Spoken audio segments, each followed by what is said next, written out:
My mission is simple, to make you money. I'm here to level the playing field for all investors. There's always a bull market somewhere, and I promise to help you find it. Mad Money starts now.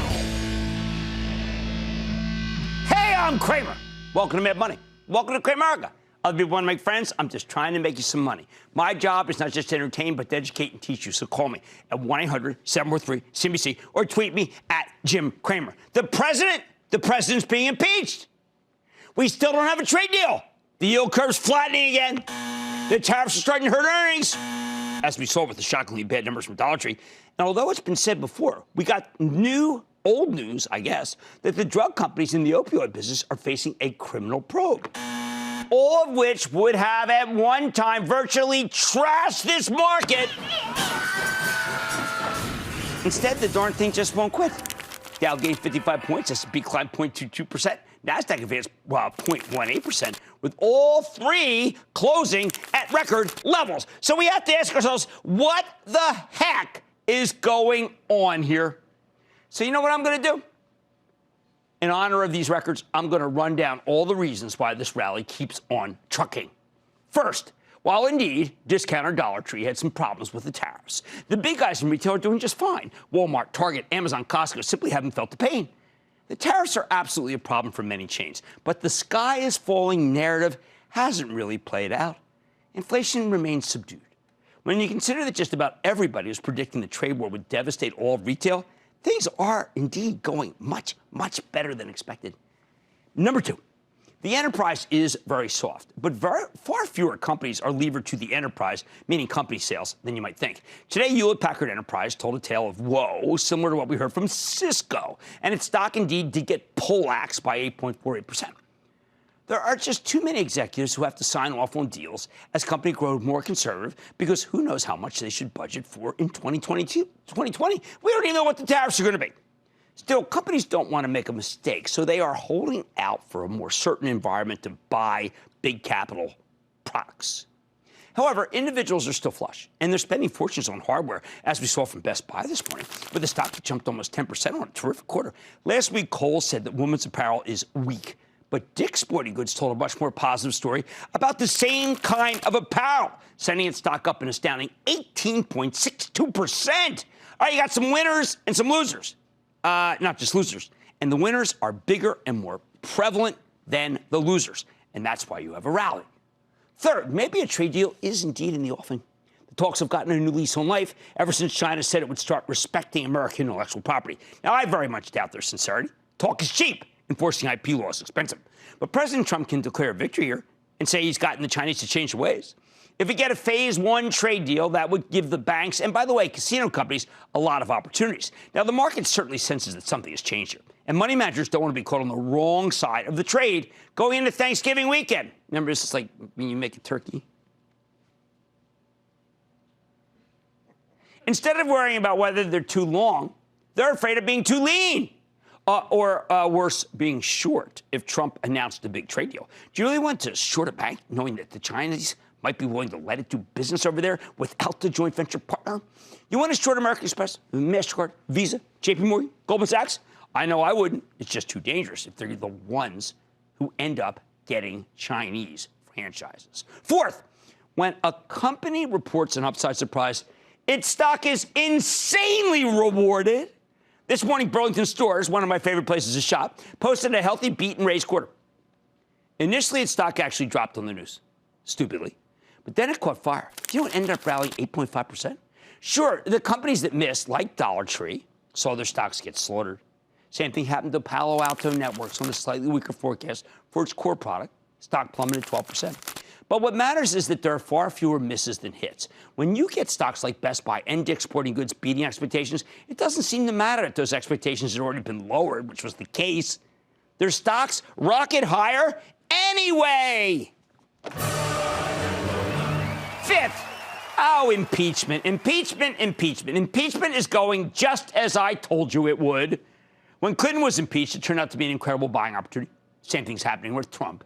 We've known all along that these proceedings would only be stillborn. You'd need to get 20 Republicans in the Senate to vote against the president. And so far, not a single one, not one, has come out against him. Rightly or wrongly, that's simply not on the table. And the market senses the impotence of the Democratic efforts. 6, when it comes to the Democratic primaries, the hardliners keep getting beaten up to the point where I'm actually thinking they're going to regret taking such extreme positions. The seminal moment, when Senator Warren said she was putting her plans for single-payer health care on hold until the 3rd year of her administration, which basically means never, because presidents tend to accomplish the most in their first 2 years in office. That ignited the whole health care cohort. What an astounding run it's had. Have you looked at these things? I mean, I'm glad I told you to buy some Centene, Michael Neidorff, or some United Health. Woo! 7th,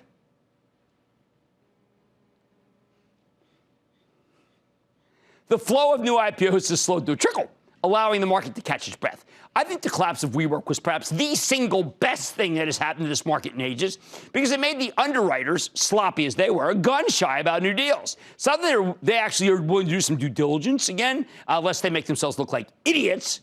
Without all the new supply from IPOs, the buybacks from corporate buybacks, they can finally work their magic, sopping up any excess selling, allowing stocks to rally. All year, I've been telling you that IPOs were the biggest threat to the bull market. So it makes sense that once they stop, we can go higher. 8th, mergers were supposed to be on hold, right? I mean, so much uncertainty. But you know what? Instead, we've seen deal after deal across a host of sectors. Charles Schwab and TD Ameritrade. That made so much sense that I bet we'll see a lot more mergers in the space. The brokers are ripe for consolidation. There are way too many biotechs, aren't they? I mean, every time you hit up one, every morning I get the research. It's like, well, hold on, what is this one? New biotech enterprises. I mean, it's unbelievable. We got way too many of these boys. And when they get taken over at gigantic premiums, the stocks of the buyers like Novartis, NVS, they actually go up. What the heck? 9th, on a seasonal basis, we're already made it through the worst part of the year. With September, October, and now November put to bed, money managers are much less likely to want to blow out stocks. If anything, it'll be a trial to keep them on what we call the sheets. For hedge fund managers, the biggest risk here might be not having enough stock to show your clients that you were bullish and therefore smart. Finally, number 10, employment remains incredibly strong. I mean, like lights out strong. It's easy to find a job in this country. As anyone who listened to the Dollar Tree conference call found out, as they're having a hard time finding workers to fill their distribution centers. These are admittedly unskilled, poorly paid jobs, but they're entry-level positions that would be easy to fill in a weaker labor market. Now, the usual caveats apply. The president could always hit us with an errant tweet that clobbers the stock market, but have you noticed he's gotten much better at that of late? The Chinese government tends to be an unreliable negotiating partner. There could be another disappointing quarterly report or two, although today marks the end of the earnings season with another not starting up until January. Bottom line, no, the stock market hasn't gone crazy. It's just that there's still a lot more good than bad in this environment. That's why I keep thinking that we can climb through the end of the year with occasional hiccups that could give those still on the sidelines one more chance to do some buying. Michael in New York. Michael! Booyah, Jim. Booyah, Michael. I'd like to ask your opinion on Teva Pharmaceutical long-term, considering the opioid investigation that hit today, dropping the stock about 8%. I don't really have a lot good to say about Teva. There are so many unbelievable pharmaceutical companies to choose from right now, so many good ones, that I think you should why don't you go buy some AbbVie? That would be better. I saw Merck on the move today. Hey, why don't we go to Matt in my daughter's old home state of Oregon? Matt! Booyah, Jim. Booyah. I've got a question on Roku in my growth stock portfolio. Right. My daughter-in-law got me involved in the stock this spring and worked out extremely well. Then this fall, with the so-called value rotation, got all of these stocks knocked down. So I added to it in here. It maintained a 50% revenue growth, which is unbelievable, and hardware is on virtually, the majority of TV brands. Right. And I know there's a secondary coming, and the shorts seem to be feeding media stories almost every week.